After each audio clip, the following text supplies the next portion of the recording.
Hey, good evening, everybody. Welcome to All Things MSP. My name is Eric Anthony, and we're going to be talking about event log checks tonight. We welcome your comments. I've already seen that several people are logged in and watching the show. A little shout out to Sean, to Todd, to Alan, and to Billy. Let you guys know, if you have questions, go ahead and type them into the comments, and we'll take those live.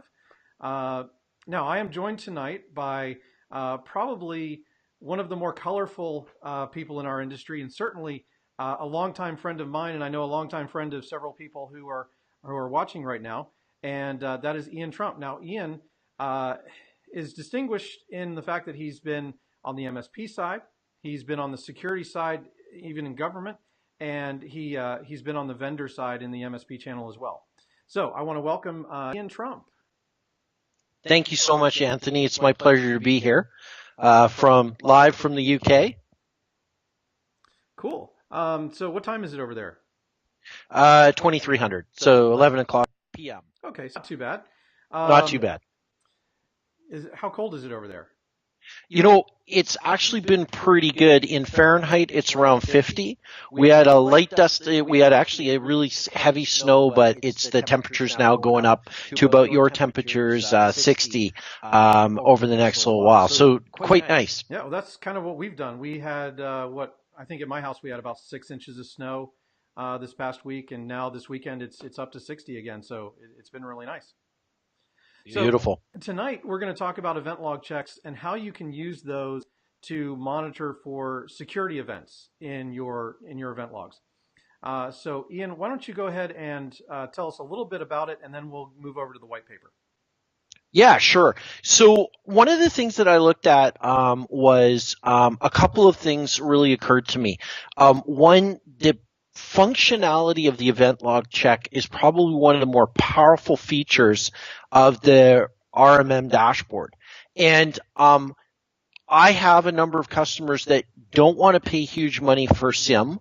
They don't want to shell out a huge amount of money for a log management solution. And I thought that it would be really cool to see if I could get the event log check, leverage that into providing me the kind of data that I might need for compliance, for detecting something that's gone wrong in a system, or something that indicates compromise of that particular system. So a lot of research time was spent in Googling and reading white papers and, of course, Microsoft's reference documents. But a couple really cool things happened. First of all, Server 2008 R2 came into the marketplace, and the reason why that was so important was that now standardized the event log across the entire Microsoft suite moving forward. So 2012, 2016, Windows 10 all have the same error codes that Windows Server 2008 R2 has. So this was really great because now all of that research is applicable to the Microsoft operating systems moving forward until they completely blow up the architecture and, give us, Windows Server 2020, cloud, etc. So I looked at that feature and I went, what can I do with this? And what's really interesting is when I was working for GFI, there was a guy by the name of Sergio Galande who used to be our CTO, and he always thought that you could take the agent and really make it into something spectacular, especially around security. He was a bit of a visionary, as most CTOs should be. And we talked about it, hacked around with the agent a little bit, and back then it would only check in like every half an hour, which is not exactly what I'm going to call a real-time threat indicator. But with the agents now being controllable in terms of how often they check in, you can now get some near real-time feedback on what's happening on your workstations and what's happening in your domain controller. And I would say that the domain controller is really the brain of your entire Windows network and is recording a lot of very useful information.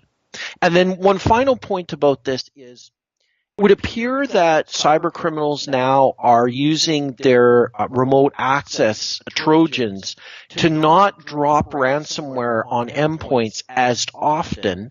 Now they are putting on Bitcoin mining software in lieu of ransomware because of the crazy price of Bitcoin in comparison. So this whole thing comes back to anyone tampering or changing something on the domain controller that's not you is usually bad.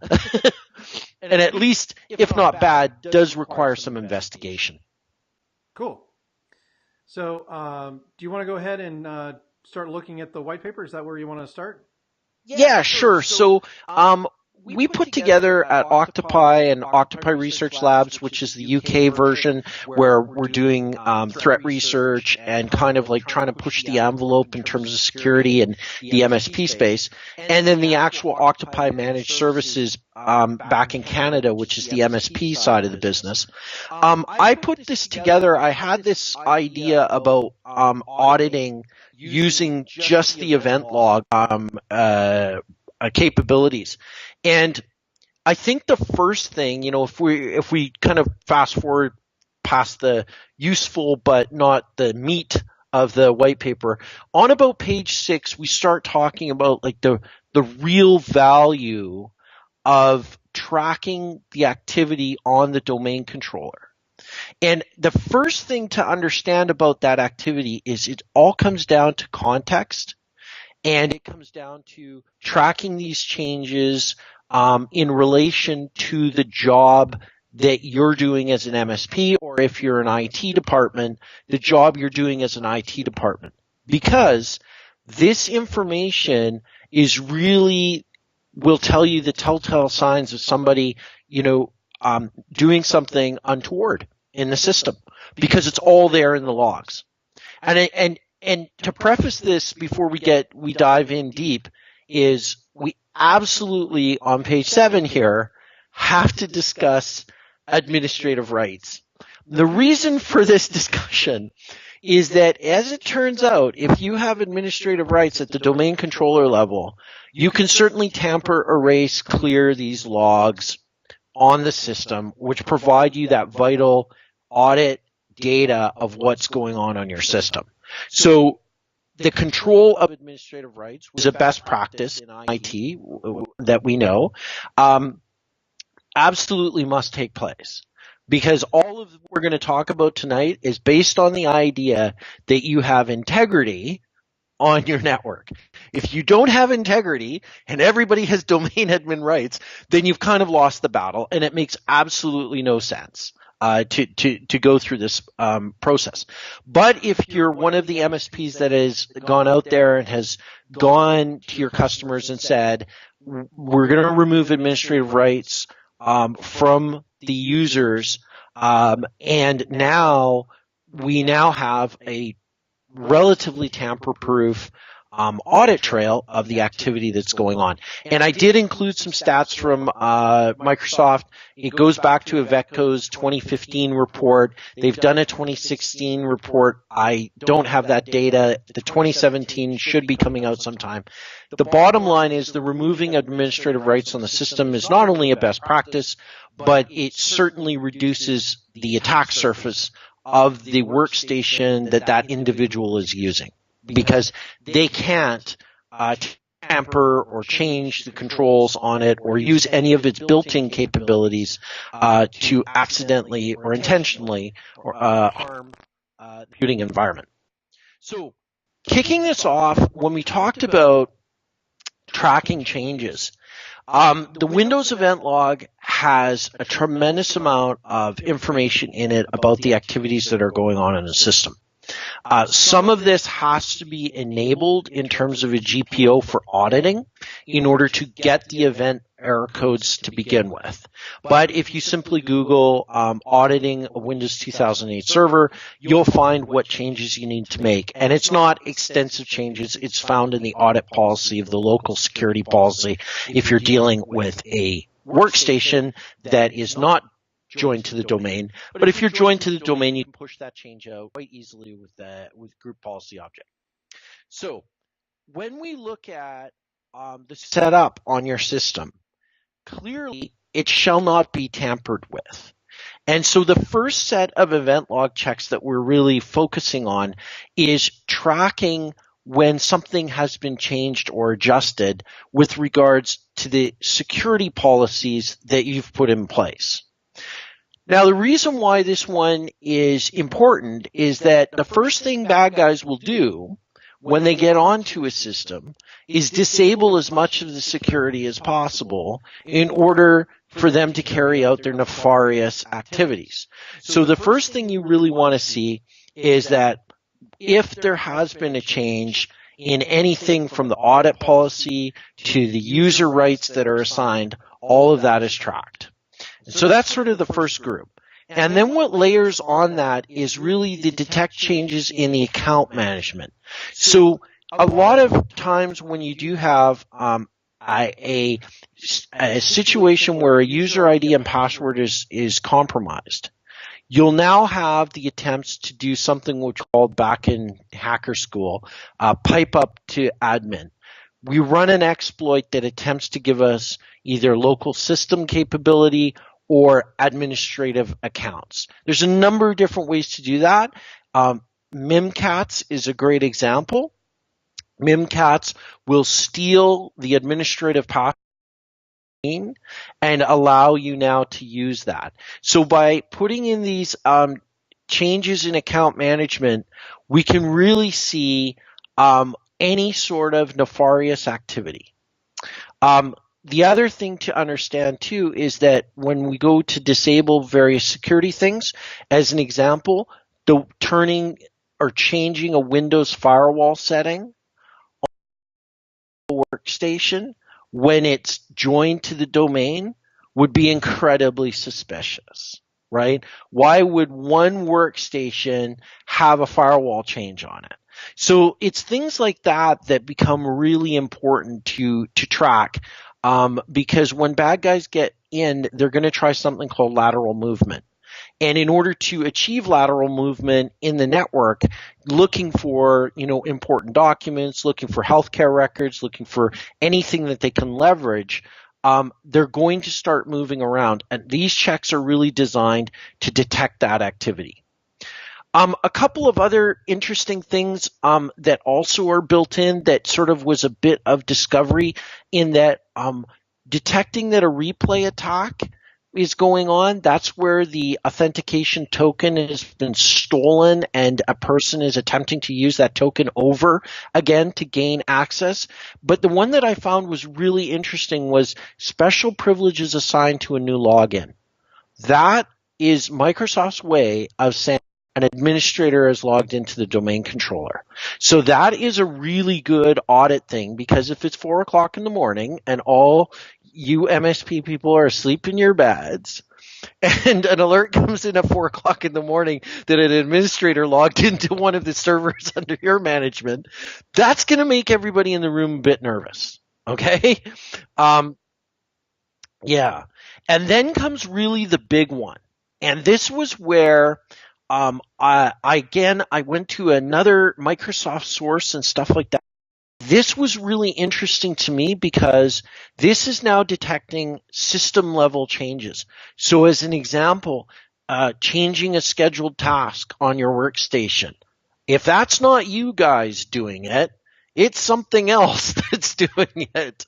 Again, the Windows firewall failing, that actually may just be a failing Windows firewall, or it could be a bad guy changing it. Changing the system time to screw up the logging on a system, also very, very another technique that's used. A new external device was recognized by the system. That's scary when something has been plugged into your domain controller. So this is concern. Nothing's more disconcerting than finding a USB drive that's not yours plugged into one of your servers. And then the other one, of course, the audit log being cleared, because a bad guy is going to try and get away. Diving down a little bit more, user changes. So this is where now you've got created, enabled, or disabled. All of that needs to be tracked. And this is the big one here under PCI DSS compliance, where you actually have to monitor and have a record of when user accounts are created on the system. These as event log checks is that every time it fires, you get an email, and of course that's going to be date and time stamped. Or if you're connected to a PSA, you now have a service ticket that's been opened for that, which is great for auditing. And of course, again, somebody else is making accounts on your domain controller if you're responsible for it. So, yeah, and it also gives you a little bit of a situational awareness too. Like if you're into an incident, if there is actually a security incident, you can go back to that PSA and pull what happened in the last 24 hours, what happened 48 hours prior, what happened to that server, right? So you'll have that complete audit trail, which really two things there. You can assure your customers that everything, but on the other side of the fence, if you need to go back and do an investigation into something that went sideways, you have all the data there in the PSA. Brilliant. Yeah. So the other really interesting things is, and I'm very passionate about the SANS second control. The first control being an asset of a physical asset tracking. But the second one is software. Software is the bane of MSP's existence. And of course, in a managed services capacity, your users should not be installing software on their workstations. That just should be an MSP responsibility. So a installed product and a removed or an installed product reconfigured should give everybody an ANSI kind of response. Now, one of the neat things is that you can make the domain controller a log collection server, and this information will be available so you can actually monitor workstations with these particular events going on by forwarding those events to the actual domain controller. So that's actually really neat to track. Hey, this new piece of software has been installed. But be forewarned, because just before this thing, I did send an email to Eric that shows one of these triggers, one of these things. And what it was is every time the Windows Defender antivirus fires and updates its antivirus, you will get this alert recorded, which is not necessarily a bad thing because it tells you that this is working. So that's kind of cool. The other thing, AD integrity failures. So clearly not so much of a security concern. However, common attacks that we've seen is where a rogue DNS server is established on your network. Server now takes your traffic and can be used for a man-in-the-middle type of attack, can be used for all sorts of nefarious activity. So DNS failure on the system might be very apparent to an organization, but the deliberate turning off of DNS on a server that should be on the network, again, should a bit of a highlight there that something has gone wrong. Now, the NTFRS file replication error is something you see a lot of, especially on older domain controllers. And the reason for this is that the implementation of AD back in the early days was, I'm going to say, maybe not the stablest thing on the planet. And it had to do a lot with the links that you would have. We're now talking about sort of the branch main office, branch office, having two domain controllers share their information and replicate their information.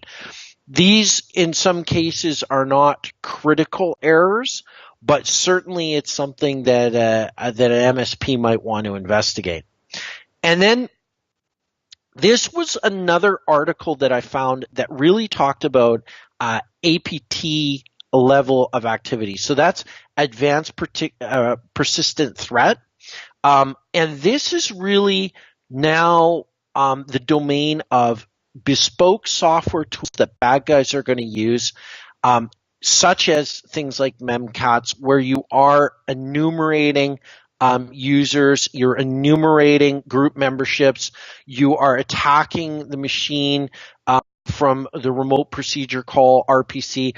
All of these types of activities are indicative of some sort of malware or activity that is usually related to something, I'm going to say, that falls in the not good area. Certainly you might pick up system integrity issues there. So that's kind of like, Eric, now you can jump in with some questions around what I'm talking about, or we can kind of move on. Like it's up to you. I'm just going to pick up on one thing you said before we dive in, give a chance for people to leave a comment. The detail that you get back in the actual event log check when it fails is pretty much the copy and paste of the entire event log problem that you've had, and you guys have parsed it out quite nicely. So it's quite a nice list of what has gone sideways on that particular machine. I find it incredibly useful to have that because when you are looking for something and you can find it, it's nice to know when it happened in terms of context. And that's what I meant, that, stuff going on at 3 o'clock in the morning, yeah, it might be Windows updates, but if you're not pushing them and you know that it's not the update week for your MSP, then it might be kind of a, we should look at that, or there should be, there's no reason why. Yeah, absolutely. And that will be vital evidence of either malicious activity or certainly unauthorized activity. This is a really common attack now, is to use as many of the Windows tools as achieve, to achieve a backdoor on a system. And it's getting more and more difficult as, of course, the Windows functionality has become this giant, behemoth of a thing. And I think there is at some point maybe a follow-up white paper that I could build that addresses the application layer of SQL and Internet Information Server. Because if you're using Windows boxes in that particular role, there's a whole bunch of other data to look at on the IIS side. So keep in mind, this is really looking at it from the domain controller side and not as an application or database server. Okay, I was just going to move on to my favorite check, which is used to be called the hacker check. Now it's called the failed logon check. Okay, so do you want me to bring up my dashboard for this? Okay, yeah, we can do that. That's fine. I have it up on the white paper because it's just after all the event log stuff. Well, let me go back to that. Okay, perfect. Because this is one of those checks that can really help you diagnose a problem. And I've used this, I'm going to say, on several occasions to figure out what the heck is going on a box.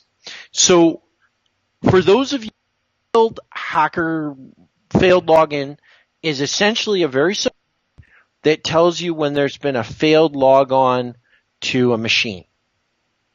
Why is this important? Okay, for a number of reasons. If you see a whole bunch of login failures, a bunch of different things can be going on in your network. Certainly, malware is one of them, because logins and then different users being tried, you have something going on. Either an externally exposed service like RAS or VPN or RDP is under attack, or something inside your network is trying to breach that particular box. I've seen both cases. The interesting thing about an external attacker is sometimes you'll see it with an IP address that's external to your network, and sometimes you'll just see the failed logins with no IP address. That comes down to the version of remote desktop that you're using and how you have remote desktop configured. If you're using the recommended highest security version of remote desktop, you will not see the IP address is on the domain controller recorded. Now, there's another possible scenario that happens too. Some folks and some services, when they're installed on a domain controller or on a station or server for that matter, what they do is they install an account and they run the service as an account. Backup Exec was where you would create a backup account. Account would have a password set. Now, what would happen is over time, that password, of course, would expire in the old 90 days or some 120 days out. And what would happen is that service would attempt to start and it would fail. And it would fail and show a failure to log in because that password had been expired. So this check is probably one of the most important troubleshooting and security checks that is out there. And it's really simple. What I love about it is it gives you the data that you need to figure out, is it inside, is it outside? Now, what was really interesting is in one more complex investigation, we had to go through an exercise of chopping the network into chunks in order to find the box. As it turned out, it wasn't a box, it's an Internet of Things that had been infected that was trying to brute force everything in the subnet. This particular check picked up that brute force attempt because what that Internet of Things box was trying to do was find other Internet of Things on that subnet to infect using the default passwords for those various devices. So this is a really great check that can really help you pin down activity in your environment that maybe is undesirable. Really, really good one to take a look at and to have up and running. And that's really all I got to say about the auditing and the event log, that all of the information is there in the small, medium business. So I'm talking about maybe 50 seats and down. I think this is all you need. Because when you look at the compliance legislation, and I've dug into quite a bit of it, it doesn't say that you have to have an Alien Vault SIM. It doesn't say that you have to have a Cisco ASA. It simply says you have to have an audit trail of activity on the systems. So I think rather than going out and spending, $500, $700, $1,000 or more on, something to give you some basic event tracking, host intrusion detection, and audit logging, you can do it with these event log checks. You just have to be a little bit creative about it. Right. Well, good. So, does anybody have any questions at this point? Any questions about the hacker check? Well, actually, it's the failed login check now. Yeah, it used to be called hacker check. Yeah, most of us remember it as the hacker check, and I think all of us call it that still. So, it just when it showed up on reports, it was a little bit disturbing to customers. Yeah, and it's interesting because you're going to find stuff when you start down the path of Windows auditing. You're going to find all sorts of kind of crazy going on in those networks. And sorting that out, like you'll find that because of the estate, because of things like Adobe doing auto updates, all of that kind of stuff is actual system logged, and you'll be able to track it and see it in real time. And I didn't know this until I started really jumping into the scheduled tasks piece of Windows. Windows now does a whole lot of stuff with the task scheduler. found really interesting that Microsoft has finally sort of realized that, whoa, hey, that we've got that now we're going to, kind of leverage and stuff. Yeah. And that's something I found really, really interesting. So Billy has a question. Yeah. So he's asking. Let me kind of move this out of the way of our titles here. So Ian has a method for us to implement this auditing, and I think that's what the white paper kind of does, right? In the implementation of these event log checks. But if you could kind of wrap it into an auditing, kind of discussion. Yeah. So sometimes, especially PCI DSS is a great example of that. When you create a user ID, they want the PCI DSS standard requires that user ID. They also require a list of when somebody has logged into a system and when they have logged out. So the domain controller has all of that information available, and so from an audit perspective, activity, you now have those PSA tickets or that report, and you can just hand that to the PCI DSS auditor and say, here's all the data that you could possibly want about who's logged into the system, when they logged in, when was their account created, and all that kind of stuff. So that's a very simplistic kind of view of it, but understand that in a lot of retail environments, you're talking about one or two machines that would need this turned on and they need these checks running. So if you had like a retail point of sale machine, which was the PCI DSS machine, you could create these checks. You could have them set to 5-minute intervals, and now you would have pretty much a complete activity of when people are logging onto the machine and what they are actually doing, and if there was any tampering. Well, and that leads great into our next question from Alan. Which says, what should we be doing on standalone servers or workstations and laptops as far as checks? Yeah, so the ones that I really like are certainly the ones where new software has been installed.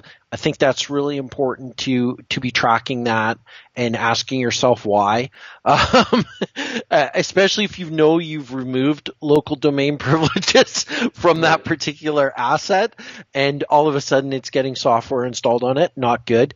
Any of the tampering checks can be really useful. Certainly. The Windows firewall not being enabled on a public network is a very bad thing. So any particular checks that speak around the security and the integrity, I think are super important, especially the uninstalling of a service or turning services off. And that's not particularly covered in this. That's actually at the monitoring level of the RMM dashboard, where it makes sure that the services are up and running. And so the combination of what comes out of the box and what you can build should be able to adapt to whatever compliance regime you're under, or even if you just want to ensure that those machines have a little bit more scrutiny on the activity of those particular users. Cool. So as an example, if you enabled App Locker, which is Microsoft's built-in application whitelisting, and say you had that built in and running, and then you put the RMM agent would monitor the service, okay, to make sure that the App Locker service is up and running, and you would build an event log check for any change in the security policy, because if somebody tried to whitelist something in App Locker that wasn't supposed to be whitelisted, you would now have the security policy just changed on that machine. So cool. Now, we kind of talked about what to do on domain machines, and I assume this is going to be kind of similar to answering the last question in terms of laptops and workstations, things like that. But on non-domain types of systems, do most of these checks still apply? Yeah, so what's happening is that the local log on the machine, again, you go to the local security policy, not a GPO, but the local security policy, enable auditing, and there's two or three different checkmark boxes for enabling auditing, audit logon events, audit system change events, etc. Then you'll have that local log populating with those events, and you can roll your own event log.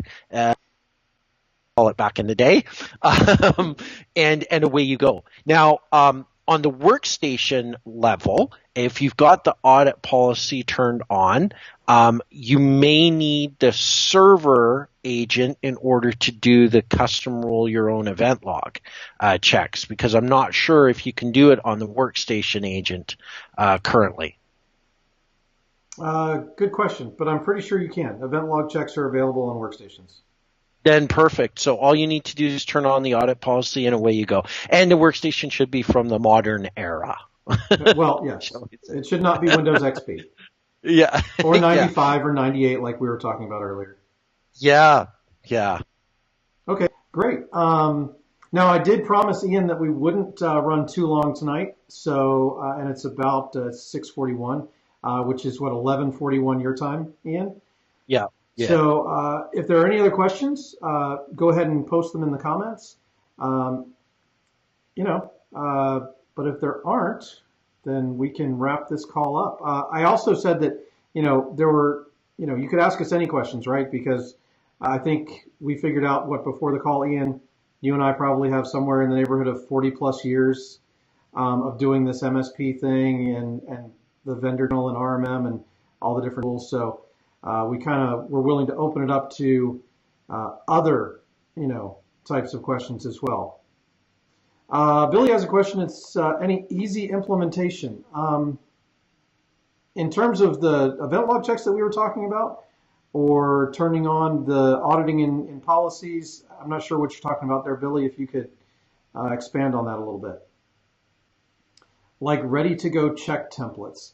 Well, the white paper that Ian has, and I will be making available on the page, have all of the checks actually spelled out in screenshots so that you can go ahead and duplicate those checks. And Ian, I didn't count them as we were going through them, but there's 6 or 7? Yeah, there's 6 or 7 categories with an easy cut and paste type of thing. And what you want to do is you want to do it once and then use the template functionality. Eric knows probably, and Todd knows way better than me, to then push that out to your domain controllers, because now you can do differential templates, right? Like take all of the existing checks that you have and add these checks as a template. I think templates can do that. Yeah.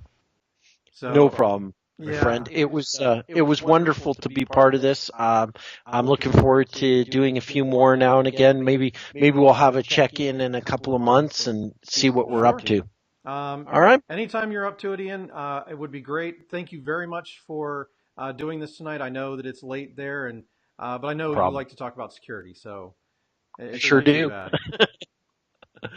All right, Eric. Thank you so much. Okay. Thanks, Ian. Have a great evening, everybody.